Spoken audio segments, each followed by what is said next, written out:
saya sering menyarankan orang-orang yang dengan tanda kutip masih miskin, meskipun saya tidak tahu apa miskin betul apa enggak, ya mungkin merasa saja.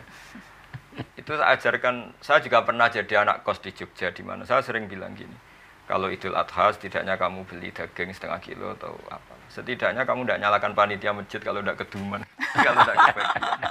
Dengan cara itu setidaknya kamu terlatih, ini yaumu farohin wa sururin, kata Nabi yaumu uklin wa syurbin. Ya sudah, umumnya orang nikmati ya nikmati, supaya keluarga itu happy.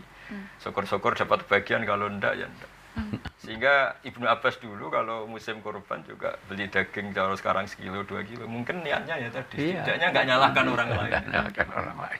Berkorban itu ya berarti berkorban kambing, onta, domba tidak bisa digantikan misalnya dengan beras dan sebagainya. Itu hukumnya kan sejelas seklir itu kan, Gus? Ya, jadi kalau dengan makna itu iya, dengan makna definisi udhiyah memang harus hewan. Jadi definisi udhiyah untuk dapat ridhonya Allah ya orang bisa dengan sedekah, dengan apa saja. Tapi kalau niatnya memang untuk berkurban, niatnya ya harus dengan hewan. Tidak bisa misalnya diganti beras atau diganti apa. Ini saya ada pertanyaan. Nanti lama-lama diganti pulsa loh kalau tidak boleh diganti pulsa. Iya kan. Ini pertanyaan. Anak-anak miskin sekarang tuh kadang butuhnya enggak beras, enggak apa, butuh beli apa itu kuota ya. Nah, lama-lama nanti bilang ke orang kayanya, saya jangan dikasih beras tapi kasih kuota.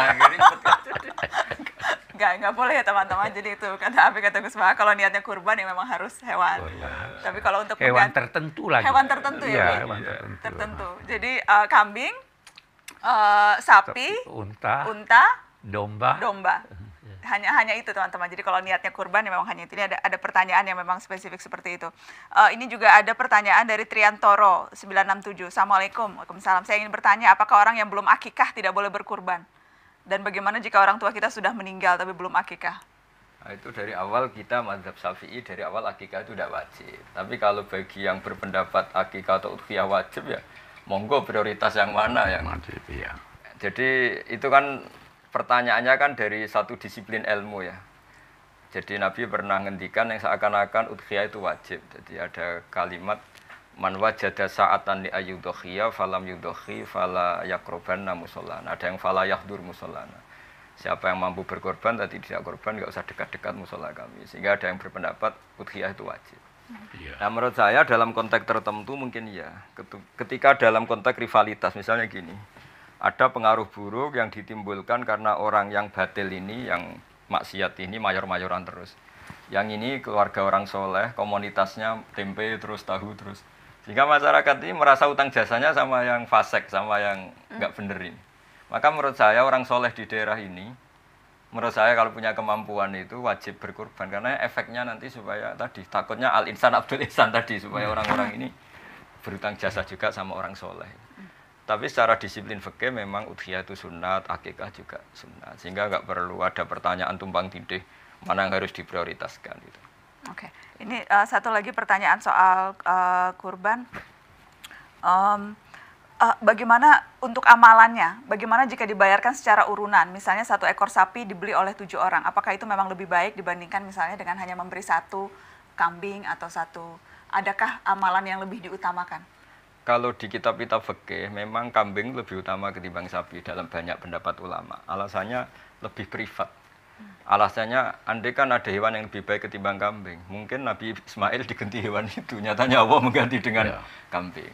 Terus ketika Nabi mengkorbankan keluarganya, doha Rasulullah bikabsaini amlahaini. Nabi ketika mengkorbankan untuk keluarganya dan yang satu untuk umatnya juga milih kambing. Sehingga banyak ulama yang berpendapat kambing. Tapi semenjak ada gaya-gayanan itu begini Pak Kuras, di fenomena di daerah kami itu. Semenjak banyak orang PNS atau orang mapan atau orang kelas menengah itu nganggap kambing itu problem karena darah tinggi ini. Sehingga kadang bagi daging kambing itu susah. Semenjak itu mulai ada tren urunan sapi. Jadi yang terus menjadi ragu itu. Dan terus saya sering bilang itu kelas menengah kan, seleranya orang di bawah itu yang penting daging. Tapi menurut pendapat saya kayaknya memang kalau sama-sama 7 1 sapi sama 1 personal kambing, saya lebih ikut pendapat yang mengatakan lebih baik kambing. Karena tadi laukana hunaka hayawanun yang lebih baik. Andai kan di sana ada hewan yang lebih baik dibanding kambing, mungkin Nabi Ismail gantinya ada tidak kambing. Ternyata Allah milihnya kambing. Kita alasannya ulama itu. Sempat dengar Gus Baha bilang kalau sapi pakai bertujuh nanti dipakainya rame-rame selesai. Ah itu guyonannya itu gara-gara gini. Saya di Jogja itu, saya itu kan itu Pak Kores. Karena dulu saya pernah mimpin musyawarah fikih. Pertanyaan itu nakal-nakal gini. Jadi misalnya ada si A gitu, bisa nyawurun sapi korban di masjid tahun ini. Istrinya bisanya tahun depan. Pertanyaannya Bapak, nanti istri saya bersama orang itu karena terus makanya terus aku ya iya kan karena kalau 7 orang kebetulan beda-beda pasangan, nah itu gimana nanti? Terus saya bilang, lah istri kamu cantik gak? Cantik Bapak, nanti bareng yang ini. makanya kambing saja biar gak sama orang. Karena orang nakal tuh banyak Pak Gus di fikih. Saya punya pengalaman fikih nakal ya tadi Mbak Anas. Pernah ditanya, Gus kalau sholat paling afdol gimana? Ya soft pertama. Ya kalau gitu masjidnya desainnya selatan utara biar semuanya di depan. Selama masih barat ke timur pasti ada soft 2, soft 3. Jadi karena mereka seloro ya saya balas seloro ini kan. Terus ditanya lagi, lah paling bagus yang mana? Ya soft yang sisi kanannya imam. Ya sudah, imamnya diletakkan pol selatan. Biar semuanya dari sisi kanan. Nah, apa ya? Guyonan-guyonan gitu tuh mengganggu kita ribet kan, makanya terus ya sudah kalau kamu mau korban bareng-bareng risikonya itu loh. Nah, sehingga sebetulnya saya secara privat itu suka kalau masih mungkin suka 1 kambing. Tapi kalau secara syariat memang sapi cukup 7 orang. Tapi dulu itu setahu saya masih ahli dari keluarga gitu. Tapi nggak tahu sekarang kok. Sekarang tuh misalnya ada ya pokoknya kumpul uang sampai kemudian beli 1 sapi gitu. Jadi walaupun tidak berkenal dan sebagainya. Jadi siapa yang mau urunan gitu, arisan sapi gitu. Kemudian masing-masing urunan. Tidak terlarang. Ya tidak terlarang. Tidak terlarang. Silahkan. Ya. Tapi kalau itu, dan itu pun tidak wajib kambing kan. Tapi kalau ditanya yang mana baik dan harus kita jawab, maka kita bilang mengikuti Rasul kambing. Kambing, ya lu tanya yang baik. Ya. Walaupun darah mungkin ada pertimbangan harga juga. Ya kan? Iya. Ya tahu kambing lebih mahal kalau 1, tapi sapi kalau 7 bisa lebih murah. Mungkin itu pertimbangannya. Oke. Tapi yang pasti yang pertama itu tidak wajib ya, Bi? Iya, tidak wajib. Tidak wajib. Tapi kalaupun kita mau melakukan berarti ikuti mana yang memang tuntunan dari Nabi. Oh, iya. Dari Nabi. Nabi tidak melarang. Tidak melarang. Tidak melarang. Oke. Mungkin penutup soal Idul Adha ini apa Abi mau sampaikan sesuatu? Gus Baha mau sampaikan sesuatu? Tidak, saya cukup. Abi sudah sering kan. Gus Baha nih banyak yang kangen sama.